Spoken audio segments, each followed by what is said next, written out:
The onSecurity podcast aims to inform and challenge the viewer on all things cybersecurity. Our sponsor, onShore Security, is a premier provider of full telemetry cybersecurity detection via its Panoptic Cyber Defense Service and managed security solutions.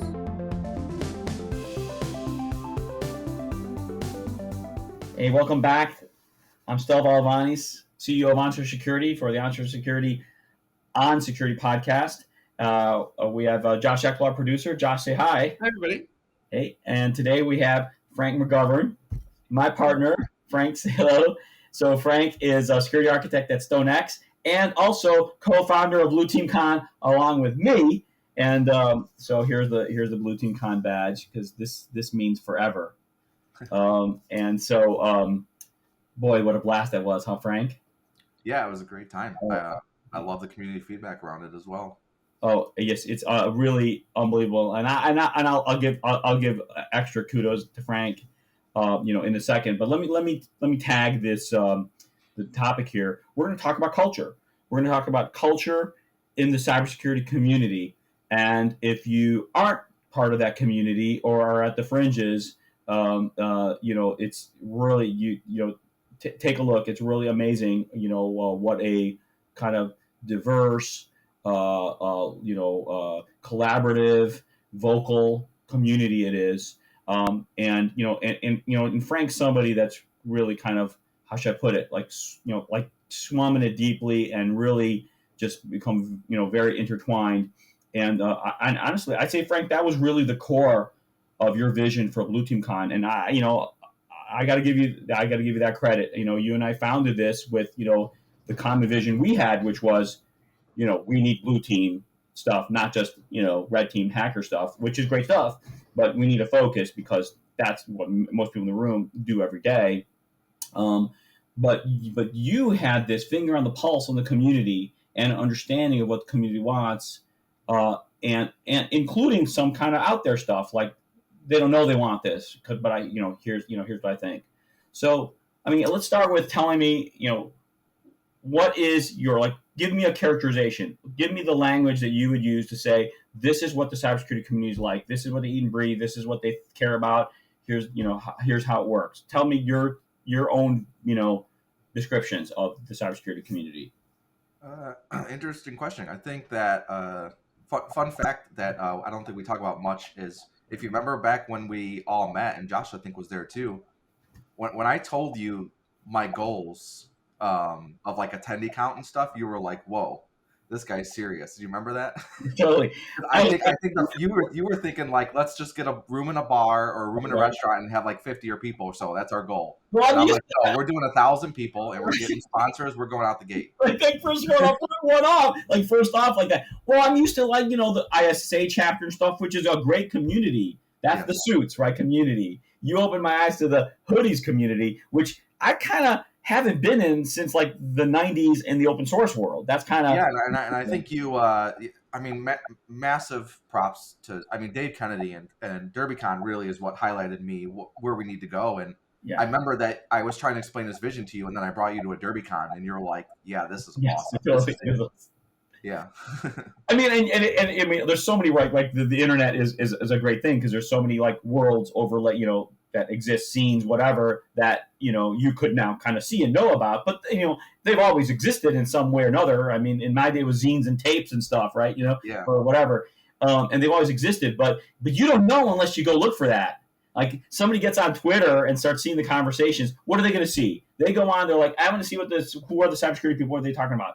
Describe it to me. What would they see if they jumped on Twitter? What kind of conversations? What kind of people? Yeah, I think that brings it back to the question. So nice way to bring it back. But I think the industry is passionate. I think there are people. Obviously, I think I like cybersecurity because it's a choose your own adventure path. If you want it just to be a job and you want it to be 9 to 5, you can do that, and nobody should really fault you for that. However, if you also want to be super passionate and you want to be that person that works 8 a.m. to 9 p.m., you can do that. And you can go found companies. You can just, like I said, you can be down in the weeds. You can be high-level executives. There's so many variations of what you can be in this industry, and that's why I like it. A lot of other industries are very limited in past, and very structured and scoped that these are the steps you take and that's all you can do. But I like that you carve your own path. I mean, you look at a lot of cybersecurity companies and we have abnormal titles in some places. People are called like cybersecurity ninja at their company, cybersecurity princess. Like Mhm. people have these like roles, security ninjas. Verizon like calls their cybersecurity team, the paranoids. They don't call themselves cybersecurity team. Right. Really cool how like I said, it's just build your own path in cybersecurity that you can do.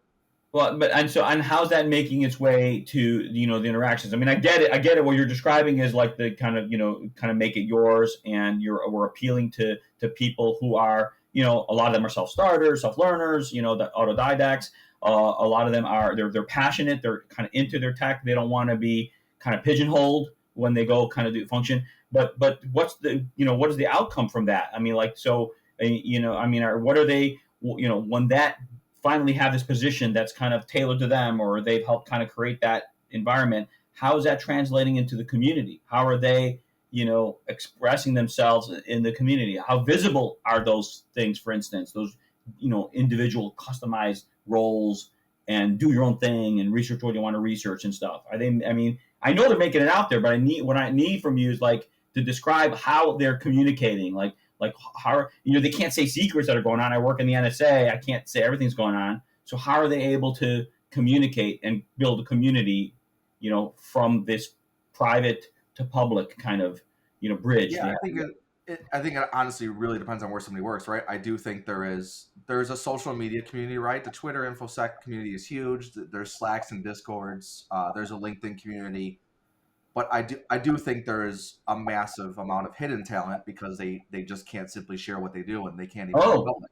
Interesting. And I think that's where the real leaders in our space are. They're all behind the scenes and you have no idea what their names are, right? But yeah, I do think many people are getting out there and they're sharing their story when they can on social media, on Slacks, Discords. There's helping each other.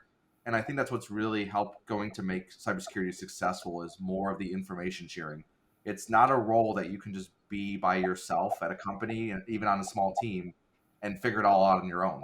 It's so useful to be able to go out there and ask questions of other people in other communities and do reference calls. And even sometimes it's great. I have reference calls sometimes when I'm looking at a vendor and I'll go on with another company, a big name company, and we'll just go back and forth and share our entire security stack. Like we're just open about here's what we do for security, and then they share what they do, and I think that's what we need to kind of get to more, and I think that's the value of conferences and getting people together, and I think the relationship building at conferences is the way for the more private people to probably get out a little bit and kind of share their story, because they obviously have to go on a trust factor. So while a lot of what they do might be under NDA and they can never share anything, there probably is likely things they can share, or they can at least share their opinion on what others are doing. So the only way they're going to do that is by getting themselves out there and building relationships and trust and people they trust that, hey, if I share with this person that I've built trust with, I know that I can you kind of share my opinion and talk a little more than what I could with I can't go on Twitter and blast something, but behind the scenes I can talk with my friend that I've established going to these conferences and going to these events. Right. Yeah. And I mean, there's just this extra level of trust when you're in person with somebody you've met them, you've gotten to know them over time rather than online. Though and it could still be completely behind the scenes. So like if the FBI sends some of their cybersecurity people to a conference and so does the DoD, well, they're both kind of in the same realm of what they're kind of under the same umbrella of what an NDA is to the federal government. And they likely can go back behind the scenes and start talking again. And now they're cross-sharing when in the real world, that FBI person and that DoD person might have never crossed paths. Right. Yeah. I mean, there's no facility really, for that. Well, that's awesome. And as much as I see on Twitter, and I think Twitter is the main medium. I don't know, Discord maybe really is. I don't know. I think InfoSec Twitter. I would say InfoSec Twitter is probably the leading platform for the online community. Yeah, some would probably argue LinkedIn, but I think that's more back to your suits versus hoodies. Yeah. I think the tech and the nerds are on Twitter, and more is getting there. And I'm seeing a growth of executives on Twitter in the cybersecurity space as well. I mean, if anything, they're smart enough to think some of them were hoodies, whatever, but they're smart to figure out that this is where work gets done. I mean, we formalized some of the information sharing with the, whatever databases and threat intelligence feeds and MITRE stuff. That's awesome, and maybe more will formalize. But yeah, I mean, I do see that kind of communication, of information sharing, and I haven't seen what you're describing, which is more like under the hood, company to company, but I believe it because they don't compete with each other, right? I mean, they're not, you know what I mean? There's not a competitive advantage and even if there is, so I don't know how much I can share, but like I worked in the construction industry on the cybersecurity side of things, and even the cybersecurity teams and the IT teams of multiple construction companies would meet and talk about how they do things, because they might be competing on the business side, but cybersecurity is not a moneymaker or a driver for those companies. So you're not competing on the cybersecurity side. So we would see a lot of collaboration and sharing on that side, and I think that's extremely valuable and needed in our space. Yeah, and I hope that's happening with other kinds of industries, and I'm glad to see that in financial. Yeah, I would say it is, because if you look at things like FSISAC, is the financial services information sharing community, and I just see email chains all along of people sharing what they do, or somebody posing a question, and then 30 companies, and you'll see all these banks, all these companies answering, yep, here's what we do to solve that problem. Right. I think we need more and more of that. Oh, yeah, and that's fairly formalized too, because that's their platform with their community. Now that becomes, they monetizes as a paid community, but it's hard for stuff like that to be public. They probably want to keep that contained. Well, yeah, there's a trust factor there, right? They strongly vet who joins FSISAC community. You have to be in the industry, because that way, because people are, I mean, it's banks, literally. A bank might go on there and say, here's the antivirus solution we use at our bank. Like, right, you don't really want that to probably be public knowledge, but you're okay sharing it with other security professionals. Right, and it's true. Like that is different from even what I see on Twitter or whatnot, or Discord. Like that. It's awesome. Well, so you see these things. You've kind of gotten in that community. You've thought about how do I feed that? How do I encourage that? Whatever. And Blue Team Con was born. So tell us about where do you feel like Blue Team Con fits culturally? What kinds of things is it satisfying or encouraging, especially if there's something you think that's new or different or an unmet demand from before Blue Team Con? Yeah, no, I mean, so as we've talked about numerous times, the founding of Blue Team Con was because the conferences that existed were more red team hacking focused, or if they were blue team, it was more vendor driven or DoD focused. So it's very limited in scope. But the goal here was to build, the term I constantly like to use is ecosystem. Yeah. My goal was to build an ecosystem. That's why we even, if you remember, but I don't know if we ever publicly shared this, but when we looked at venues, I was very set on the layout. Just literally the way the floors and the stairs connected and where the bathrooms were, so that I made sure when attendees are there, they have to cross paths constantly. They can't just be in this wide open area and they never cross paths or can't walk past the village or a talk track. We have it set up so basically, right, we looked at venues that said, even if you're trying to leave, you're trying to escape and go out the front door, you have to pass other cybersecurity people to do that. So we're trying to keep you in this ecosystem so you can build the relationships and build these trust connections and build your network. So that is what Blue Team Con to me was. My goal was to build this ecosystem and have it be diverse, inclusive, fun, all these great things, but really facilitate that ecosystem of community. Right. And it's on a weekend, right? So that's a certain kind of selector, let's say, but both also a cultural statement. What is this? What's the culture of that? Tell me about what that means. Things like that. That it's a weekend, or like. I think yeah. Part of the weekendness is the flexibility, because what we're trying to get suits and hoodies, but we're trying to get probably more hoodies probably come to events like this, and it's harder for them to burn PTO or just go away for a day. It's very hard for SOC analysts to take off and go to conferences, and engineers to do that. It's much easier for them on the weekend. But by being on the weekend, we're trying to promote this, fun ecosystem, this fun environment where, people don't show up wearing suits unless you want to, but most people are showing up wearing shorts and jeans and a t-shirt. Like, right? Most Right. people weren't even wearing button up.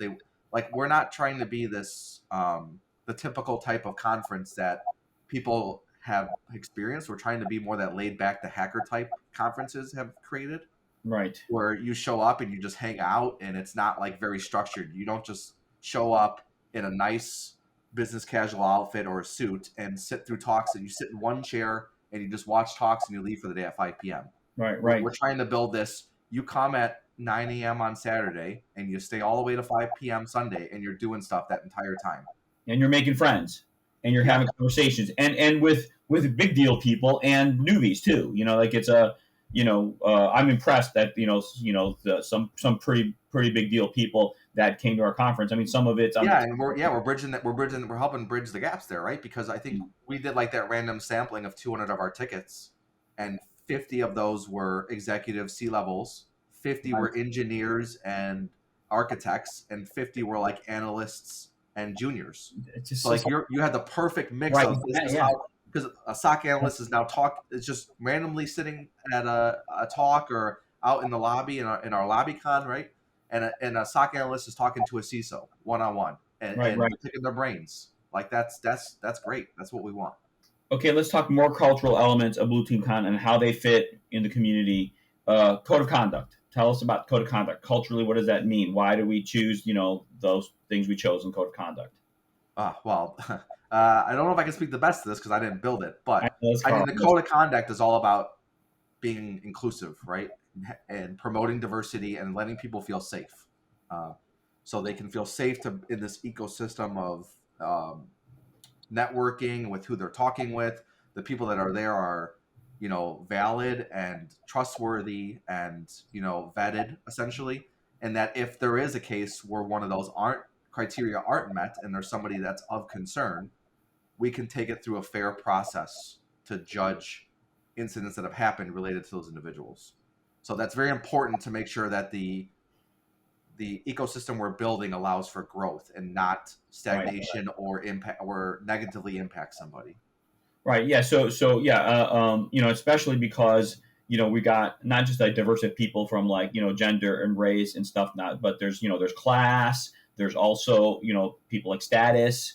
And honestly, we're talking about a lot of nerds. So personalities can be people that are more sensitive or and whatnot and so I don't see other conferences really addressing that. I was always impressed by that, and I guess Carl really is the one who gets kind of the lead role on that, but yes, yeah, Carl. I mean, Carl and Alyssa, I think, did the most, I would say, in that area. Yeah, and so another cultural element that I feel like Alyssa represents a lot is encouraging career development. That's another thing. Like that's not a given necessarily at a conference. Tell me about that. How does that fit culturally? The way we did it, the way we've done it. I know there's the village. I think we're changing the name this year, right? Potentially, yeah, but the resume and interview village. But the goal there is part of this ecosystem is mentoring, right? That's the value of a SOC analyst meeting up with a CISO at a conference is, hey, how did you get to become CISO? Right. And also at the CISO level, it's the reverse. Hey, how's your life as a SOC analyst? So maybe I can take this back and fix my environment for my SOC analysts. Right. And how they exist. But I think that mentorship is extremely valuable and lets cross-collaboration, especially in the SMB space, because to take it back, like a lot of these people are on small teams. If you're only on a team of 3 people and it's just maybe like a director, a senior engineer, and an engineer, and you're the engineer, like how much mentorship are you really getting? Like, right? Especially if the executive, cybersecurity is very new. So maybe your director didn't really come down a cybersecurity path. Maybe they're just more of a leader. They didn't come down a cybersecurity path, so they can't give you much education there. They're kind of growing with you. So your exposure is really that senior engineer, and that's it. So going to a conference like this and getting involved in the community on InfoSec Twitter, LinkedIn, Slack, Discords, I felt like it grows you exponentially. Like I was always kind of anti-Twitter a long time ago. I used to be big into other platforms, but when I joined InfoSec Twitter as an engineer, and I will tell you that it exponentially grew my game. I became a much better engineer and not even having to post, just by following and watching what people were doing and doing things like If you would see a tweet and you didn't understand it, I would Google words and I would go learn that technology and learn what they're talking about. And then, Twitter is so good at immediate news. So I would be on the cusp of an outage before we would learn about it anywhere else, or a new vulnerability before we learn about it anywhere else. Right. So like it just ups your game to be on top of what's happening and having a pulse on the world of cybersecurity and what's happening out there. Yeah, one of our clients wants to take certain Twitter feeds into our Elastic stack for analysis. Isn't that a trip? I'll tell you more about that offline. But anyways, yeah. So like look at all these cultural elements. I kind of think they make a difference. Like these are choices you have to make, whether you're doing a conference or whatever. But in this context, like producing Blue Team Con, and I don't want this necessarily be just all about Blue Team Con. It's about the whole cybersecurity community, and Blue Team Con represents a kind of whatever segment of it, let's say, but I just love these cultural elements because we don't talk about them enough. We just kind of like they're there and we do them and whatnot. So let's talk more like democracy. How democratic, is the community? And Blue Team Con does a very democratic call for papers. Not all places do that. A lot of conferences are. I know because I'm on the vendor side. And it's like, hey, I could pay $5,000 and get this, speaker spot. Josh, how many times have we paid for those things before, right? For instance, and we're not doing that Blue Team Con. Hey, world, you should know that. Like, there's not a way to pay your way into speaking at Blue Team Con. Even the ultimate. Yeah, there's no pay to play. There's no status to play either because our call for papers is blind. So when you submit, all we send to the review board that's voting is the title, the abstract, and the length. No, why? Your name, your bio, even if you put your name or we might even get to pronouns in the abstract, we strip those out. So it's completely blind. We might even strip out pronouns, so we won't even know what you identify as. Now, why? Why does that matter? Why? What's I mean, we've only had 1 year so far, right? But what I've discovered is last year we had a very diverse CFP advisory board. And I believe it fully translated to the talks and it was only partially blind then. I think by going full blind and having a diverse CFP board, it really happens in the talks, which is so crazy because the talks, if you strip out a lot of identified information of the abstracts, it's just technical stuff or it's very specific topics. But somehow by having a diverse board, you end up with diverse speakers. It just happens. Right. I mean, I know, everybody kind of gets like what a talk is like, but they each have different kind of agendas, even without thinking about it, or biases or whatever. And so you can't really like fully stripping that out. You have no idea who's doing this talk about how to build an open source SOC, for example. You have no idea who they are. Maybe you have an assumption, but your assumption could be completely wrong. And by you not knowing their pronouns, not knowing their name, not knowing their bio, you're just voting on that talk. And you're like, wow, an open source SOC talk, that sounds great. I'm voting for that. And you've removed all the bias of who the person is giving that talk. You just voted on the topic itself, and that's it. Right. Yeah. So now, like I said, other conferences don't do that. These are cultural choices. How well do you think that maps to the overall cybersecurity community? We said always suits versus hoodies, but kind of wide. You're in there. You're in the mix. You're hearing all the people talking. I mean, does this matter to everybody else? This kind of are we different from the rest of the community? Is this something that community's been thirsting for and hasn't been given, or the other way around, or the? I think we'll see over time. We've only had one event so far, right? I think if we show a trend of diverse speakers and diverse attendees, it'll show it works. And I think it's on us to prove that out. But I do think it matters. I think representation matters. And I think when new people entering our industry and are trying to get their feet wet, like people that are non-white and non-white males, right? Representation extremely matters to them, and it extremely molds them when they're younger to see people on stage that look like them and act like them and believe like them and have the same opinions as them. And I think you have to have this diverse boards, diverse speakers, diverse attendees, because I think the cybersecurity community needs opinions. We need more and more opinions, and we need the best opinions. And the only way to have that is with diversity. Yeah, I mean, of course, being co-founders here, I'm 100% loving this, but I'm asking questions kind of to be fair to our audience. I don't think that's a given. I mean, I don't think these are just like at the top of mind with a lot of people that would think about attending a conference or hosting a conference and whatnot. I mean, I look at some of the conferences, and these days there's a little more kind of language about that, which is because of events that have happened the last couple of years and whatnot. Why haven't the events from the previous years have done that or not? I don't know, but I can say that there really is not much more than a nod to it in so many other conferences, even the ones that aren't necessarily for profit. The for profit guys, I get it. It's kind of like, oh, we're vendor friendly. We're trying to. That's what it's about. What is going to maximize dollars?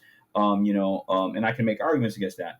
But even the ones that aren't, like, so I really think it's a foot forward. And my question to you is, like, I want to know, how much does a cybersecurity community represent these values? There's a set of values, Frank, that that Blue Team Con kind of wears fairly loudly, I'd say, when you add all this together.